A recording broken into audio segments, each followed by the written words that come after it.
ಶ್ರೀರಾಮ್. ನೀವು ನೋಡ್ತಾ ಇದ್ದೀರಾ ಟಿವಿ ವಿಕ್ರಮ. ನಾನು ಸೌಮ್ಯ ಸನಾತನಿ. ನಮ್ಮ ಟಿವಿ ವಿಕ್ರಮದ ಎಲ್ಲ ಕಾರ್ಯಕ್ರಮಗಳ ನೋಟಿಫಿಕೇಶನ್ ನಿಮಗೆ ಸಿಗಬೇಕಂತ ಹೇಳಿದ್ರೆ ನಮ್ಮ ಟಿವಿ ವಿಕ್ರಮ ಚಾನೆಲ್ ಅನ್ನು ಸಬ್ಸ್ಕ್ರೈಬ್ ಮಾಡಿ, ಹಾಗೆ ಬೆಲ್ ಬಟನ್ ಕ್ಲಿಕ್ ಮಾಡೋದನ್ನ ಖಂಡಿತ ಮರಿಬೇಡಿ.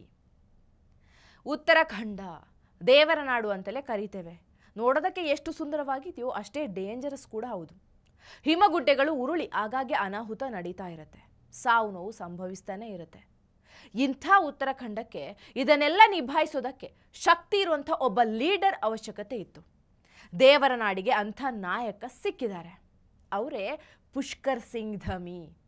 ಉತ್ತರಾಖಂಡದಲ್ಲಿ ಕಳೆದ 3 ವರ್ಷದಲ್ಲಿ 6 ಬಾರಿ ಈ ರೀತಿಯ ವಿಪತ್ತು ಸಂಭವಿಸಿದೆ. ಅದನ್ನು ಅಷ್ಟೇ ಅಚ್ಚುಕಟ್ಟಾಗಿ ನಿಭಾಯಿಸಿದ್ದು ಪುಷ್ಕರ್ ಸಿಂಗ್ ಧಮಿ. ಈವನ್ ಅಕ್ಕಪಕ್ಕದ ರಾಜ್ಯದವರು ಕೂಡ ಧಮಿ ಇದನ್ನೆಲ್ಲ ಹೇಗೆ ನಿಭಾಯಿಸಿದ್ರು ಅಂತ ಯೋಚನೆ ಮಾಡ್ತಾ ಇದ್ದಾರೆ. ರೀಸೆಂಟ್ ಆಗಿ ಚಮೋಲಿಯ ಮಾನಾ ಗ್ರಾಮದಲ್ಲಿ ಹಿಮಪಾತ ಸಂಭವಿಸುತ್ತೆ. ಸುಮಾರು 57 ಕಾರ್ಮಿಕರು ಆ ಹಿಮಪಾತದಲ್ಲಿ ಸಿಕ್ಕಾಕೊಳ್ತಾರೆ. ಪುಷ್ಕರ್ ಸಿಂಗ್ ಧಮಿ ಅವರು ಅದನ್ನ ಬಹಳ ಸೀರಿಯಸ್ ಆಗಿ ತಗೊಂಡಿದ್ರು.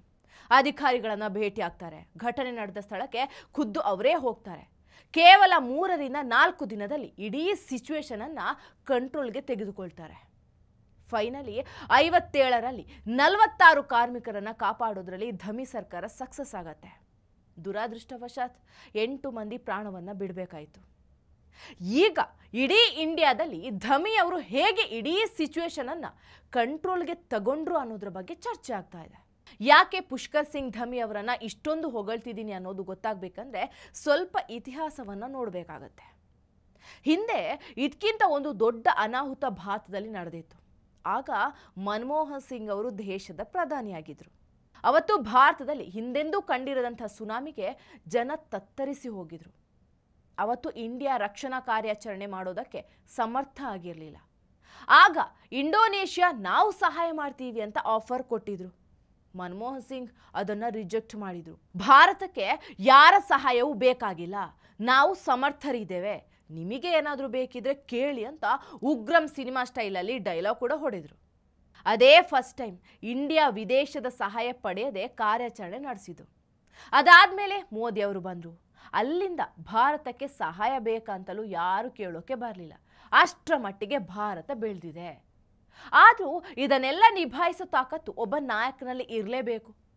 ಉತ್ತರಾಖಂಡದ ಬಗ್ಗೆ ಮಾತಾಡೋದಾದರೆ 3 ವರ್ಷದಲ್ಲಿ 6 ಬಾರಿ ಈ ತರಹದ ಘಟನೆ ನಡೆದಿದೆ. ನವೆಂಬರ್ 12, 2023 ಸಿಲ್ಕ್ಯಾರ ಮತ್ತು ದಂಡಲ್ಗಾವನ್ನು ಸಂಪರ್ಕಿಸುವಂತಹ ಯಮುನೋತ್ರಿ ರಾಷ್ಟ್ರೀಯ ಹೆದ್ದಾರಿಯಲ್ಲಿ ನಿರ್ಮಾಣ ಹಂತದ ಸುರಂಗವೊಂದು ಕುಸಿದು 41 ಕಾರ್ಮಿಕರು ಒಳಗೆ ಸಿಕ್ಕಾಕೊಂಡಿದ್ರು. ಆ ಟೈಮಲ್ಲಿ ಕೇಂದ್ರ ಸರ್ಕಾರ ಹಾಗೂ ರಾಜ್ಯ ಸರ್ಕಾರ ಯಾವ ರೀತಿ ಅದರ ಕಾರ್ಯಾಚರಣೆ ನಡೆಸ್ತು ಅನ್ನೋದನ್ನು ನೋಡ್ಬೋದು.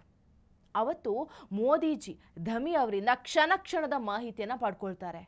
CM ಪುಷ್ಕರ್ ಸಿಂಗ್ ಧಮಿ ಅವರು ಕೂಡ ರಾಜ್ಯದ ಎಲ್ಲ ಕೆಲಸವನ್ನು ಬಿಟ್ಟು ಆ ಘಟನಾ ಕ್ಷೇತ್ರದಲ್ಲಿ ಟೆಂಟ್ ಹಾಕೊಂಡು ಕೂತಿದ್ರು. ಎಕ್ಸಾಕ್ಟ್ ಇದೇ ಕೆಲಸವನ್ನು ಉತ್ತರ ಪ್ರದೇಶದ ಮಹಾಕುಂಭಮೇಳದಲ್ಲಿ ಕಾಲ್ತುಳಿತ ನಡೆದಾಗ CM ಯೋಗಿ ಆದಿತ್ಯನಾಥ್ ಅವರು ಕೂಡ ಮಾಡಿದರು. ಹಗಲು ರಾತ್ರಿ ಎಲ್ಲ ಮಾಹಿತಿಯನ್ನು ಅವರೇ ಖುದ್ದಾಗಿ ಪಡ್ಕೊಂಡಿದ್ರು. ಬಟ್ ನೈಸರ್ಗಿಕ ವಿಕೋಪಗಳು ಹಾಗಲ್ಲ, ಇದು ಯಾರದೇ ಕಂಟ್ರೋಲ್ನಲ್ಲಿ ಇರೋದಿಲ್ಲ.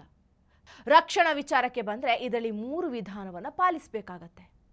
ಮೊದಲನೇದಾಗಿ ಬಿರುಗಾಳಿಯಂಥ ಘಟನೆಯಲ್ಲಿ ಎಚ್ಚರಿಕೆ ನೀಡಿ ನಂತರ ಅಲ್ಲಿನ ಜನರನ್ನು ಸ್ಥಳಾಂತರಿಸೋದು. ಎರಡನೇದಾಗಿ ಈ ತರಹದ ಘಟನೆ ನಡೆಯೋ ಮೊದಲು ಮುನ್ನೆಚ್ಚರಿಕೆ ಕ್ರಮಗಳನ್ನು ಕೊಡೋದು. ಮೂರನೇದಾಗಿ ಘಟನೆ ನಡೆದ ಸ್ಥಳದಲ್ಲಿ ಅಲ್ಲಿ ಅಪಾಯದಿಂದ ಪಾರು ಮಾಡೋದು. ಅದನ್ನು ಧಾಮಿ ತುಂಬ ಅಚ್ಚುಕಟ್ಟಾಗಿ ಮಾಡಿದ್ದಾರೆ. ಹಿಂದೆ ಸಿಲ್ಕ್ಯಾರ ಮತ್ತು ದಂಡಲ್ಗಾವನ್ನು ಸಂಪರ್ಕಿಸುವಂಥ ಯಮುನೋತ್ರಿ ರಾಷ್ಟ್ರೀಯ ಹೆದ್ದಾರಿಯಲ್ಲಿ ನಿರ್ಮಾಣ ಹಂತದ ಸುರಂಗ ಕುಸಿದು 41 ಕಾರ್ಮಿಕರು ಒಳಗೆ ಸಿಕ್ಕಾಕೊಂಡಾಗ ಪುಷ್ಕರ್ ಸಿಂಗ್ ಧಮಿ ನನಗೆ 24 ಗಂಟೆಯಲ್ಲಿ ಕಾರ್ಮಿಕರು ಹೊರಗೆ ಬರಬೇಕು, ನಿಮ್ಗೇನು ಸೌಲಭ್ಯ ಬೇಕು ಹೇಳಿ ಅದನ್ನು ನಾನು ಕೊಡ್ತೀನಿ ಅಂತ ರೆಸ್ಕ್ಯೂ ಟೀಮ್ಗೆ ಹೇಳಿದ್ರಂತೆ. ಉತ್ತರಾಖಂಡ ಯಾವ ರೀತಿ ಬದಲಾಗಿದೆ ಅನ್ನೋದು ಲಾಸ್ಟ್ 3 ವರ್ಷವನ್ನು ತೆಗೆದು ನೋಡಿದರೆ ಗೊತ್ತಾಗತ್ತೆ. ಉತ್ತರಾಖಂಡದ CM ಬಹಳ ಫಾಸ್ಟ್ ಇದ್ದಾರೆ. ಕೆಲವೊಂದು CMಗಳು ಅವರನ್ನೇ ಫಾಲೋ ಮಾಡಿದ್ದೂ ಇದೆ. ಉದಾಹರಣೆಗೆ ಏಕರೂಪ ನಾಗರಿಕ ಸಂಹಿತೆ ಮೊದಲು ಅದನ್ನು ಹೇಳಿದ್ದು ಕೂಡ ಉತ್ತರಾಖಂಡ CM. ಇವತ್ತು ಯೋಗೀಜಿಯನ್ನು ನಾವು ಬುಲ್ಡೋಸರ್ ಬಾಬಾ ಅಂತ ಕರಿತಿದ್ದೀವಿ. ಆದರೆ ಬುಲ್ಡೋಸರ್ ಮೊದಲು ಶುರುವಾಗಿದ್ದೇ ಪುಷ್ಕರ್ ಧಮಿ ಅವರಿಂದ. ಉತ್ತರಾಖಂಡ ಸಣ್ಣ ಸ್ಟೇಟ್ ಆಗಿರೋದ್ರಿಂದ ಅದು ಅಷ್ಟೊಂದು ಫೇಮಸ್ ಆಗಿರಲಿಲ್ಲ. ಇವರನ್ನೆಲ್ಲ ನೋಡಿದರೆ ಎಷ್ಟು ಖುಷಿ ಆಗುತ್ತೆ.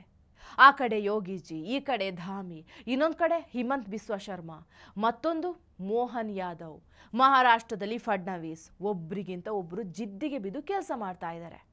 ಒಂದೊಂದು ಸಲ ಇವರನ್ನು ನೋಡಿದರೆ ಬೇಜಾರೂ ಆಗತ್ತೆ. ನಾವು ಯೋಚನೆ ಮಾಡಿದ್ದು ಇಂಥ ಸಿ ಎಂ ಅನ್ನ, ಆದರೆ ನಮಗೆ ಭಗವಂತ ಇಂಥ ಸಿ ಎಂ ಅನ್ನ ಕೊಟ್ಟಿದ್ದಾರೆ.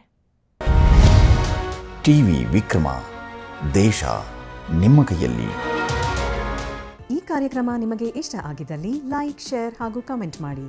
ಟಿವಿ ವಿಕ್ರಮದ ಕಾರ್ಯಕ್ರಮಗಳನ್ನು ನಿರಂತರವಾಗಿ ವೀಕ್ಷಿಸಲು ಸಬ್ಸ್ಕ್ರೈಬ್ ಮಾಡಿ, ಬೆಲ್ ಐಕನ್ ಒತ್ತಿ.